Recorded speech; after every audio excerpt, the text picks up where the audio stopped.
মা আমিনার দোলাই দেখো দোলে মিমের ফুল, মা আমিনার দোলাই দেখো দোলে মিমের ফুল, দুনিয়া ঘুরে পাবে না গো যাহার সমতল। মা আমিনার দোলাই দেখো দোলে মিমের ফুল, দুনিয়া ঘুরে পাবে না গো যাহার সমতল। সে আসার পরে পড়ছে দেখো, আসার পরে পড়ছে দেখো সারা জগৎ কোল, আসার পরে পড়ছে দেখো সারা জগৎ কোল। কি পড়ে? বলে লা ইলাহা ইল্লাল্লাহু মুহাম্মদ রাসূল, লা ইলাহা ইল্লাল্লাহু মুহাম্মদ রাসূল।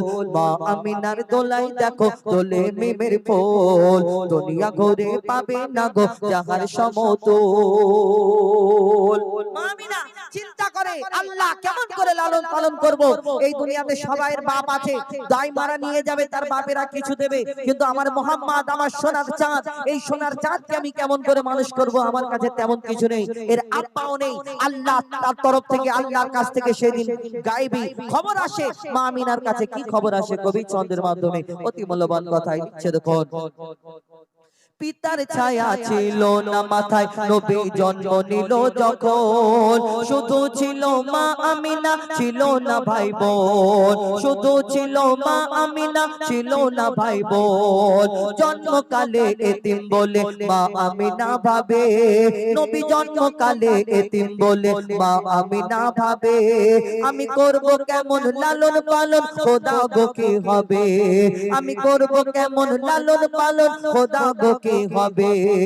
তখন গায়েবী এক খবর আসে, শোনো আমিনা বিবি, তোমার কোলে নাজিল হলো খোদার শ্রেষ্ঠ নবী।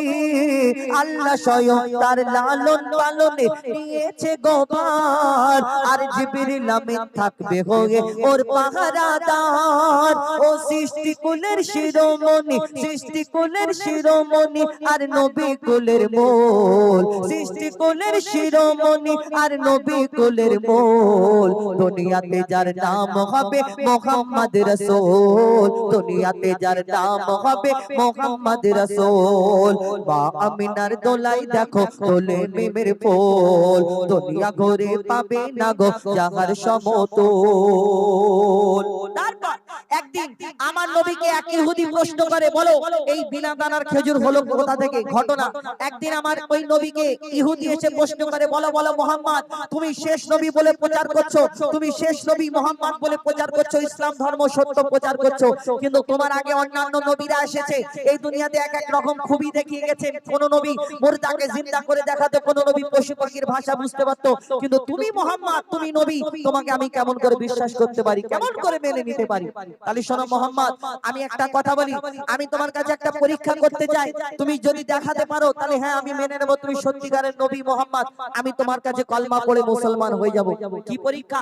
একটা খেজুরের দানা পকেট থেকে বার করে বলে, শোনো মুহাম্মদ, এই খেজুরের দানা তোমার হাতে দিচ্ছি, তুমি আমার সামনে পুঁতে দাও, একদিনে যদি একটা গাছ বের করে দেখাতে পারো তাহলে আমি মেনে নেব, হ্যাঁ তুমি সত্যিকারের নবী, সত্যি মুহাম্মদ, তুমি এই দুনিয়াতে তোমাকে নবী বলে মেনে নেব।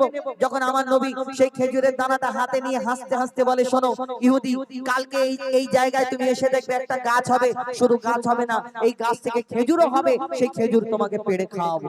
ইহুদি চিন্তা করে একদিনে একটা গাছ হবে, ইম্পসিবল, এটা সম্ভব না, এই দুনিয়াতে একদিনে একটা গাছ হবে, সেই গাছে আবার খেজুর হবে। কিন্তু ইহুদি সাথী যারা ছিল তারা বলতে থাকে, শোনো আসমানের চাঁদকে মুহাম্মদ টুকরা করে দেখায়, জমিনের পাথরকে কলমা পড়িয়ে দেখায়, তাহলে মুহাম্মদ এই গাছ বের করে দেখাতে পারবে, তুমি মুহাম্মদ জাদু জানে, হয়তো মুহাম্মাদের সঙ্গে তুমি লেগো না। এই কথা যখন বলে সেই ইহুদি চিন্তায় পড়ে যায়, কেন? তার ইজ্জত চলে যাবে, ওই মুহাম্মাদের কাছে যদি কলমা পড়তে হয় তাহলে তার সম্মান থাকবে না। কবি ছন্দের মাধ্যমে আরো কি লিখছে দেখুন।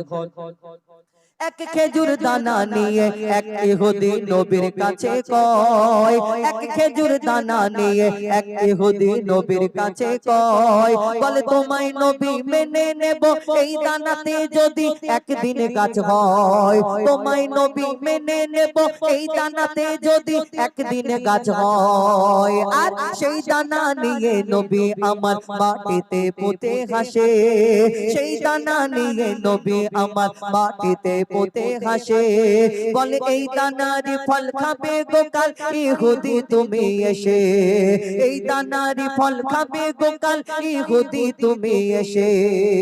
আর ভাবে ইহুদি সত্যি যদি এই দানাতে গাছ হয়ে যায়, সেই ভয়েতে গভীর রাতে ইহুদি দানা চুরি করে তুলে নেয়। ইহুদি রাতারাত্রিরে সেই জায়গায় গিয়ে চিন্তা করছে মুহাম্মাদের গাছ বের করলে, মুহাম্মাদের গাছ যদি বেরিয়ে পড়ে তাহলে আমাকে কলমা পড়তে হবে। সেই দানাটা চুরি করে পকেটে করে নিয়ে যখন আসছে মনে করছে হ্যাঁ এবার মুহাম্মদ কেমন করে গাছ বের করে দেখায়, আমিও দেখবো। আল্লাহ বলে আমি যাকে সম্মান দিই দুনিয়াতে কে তার সম্মানকে বেইজ্জত করতে পারে এই দুনিয়াতে। কবি ছন্দের মাধ্যমে সেই দিন কি ঘটনা হয় কবি লিখছে দেখুন, সেই ভয়েতে গভীর রাতে ইহুদি দানা চুরি করে তুলে নেয়। পরের দিনে সেই ইহুদি নবীর সাথে গাছ দেখতে যায়, পরের দিনে সেই ইহুদি নবীর সাথে গাছ দেখতে যায়, গিয়ে দেখে সেথায় গাছ হয়ে ফল ভরে রয়। নবী তাকে নিজের হাতে সে গাছের খেজুর খেতে দেয়, আর খেজুর খেয়ে বলে ইহুদি এর দানা কোথায়? মোহাম্মদ তোমার গাছে খেজুর হয়েছে সব ঠিক আছে, কিন্তু খেজুরের মধ্যে দানা নেই কেন? আরবের বুকে লক্ষ লক্ষ হাজার হাজার খেজুর গাছ আছে, সব খেজুরের মধ্যে যদি দানা থাকে আটি থাকে, কিন্তু তোমার এই খেজুরের মধ্যে দানা নেই কেন?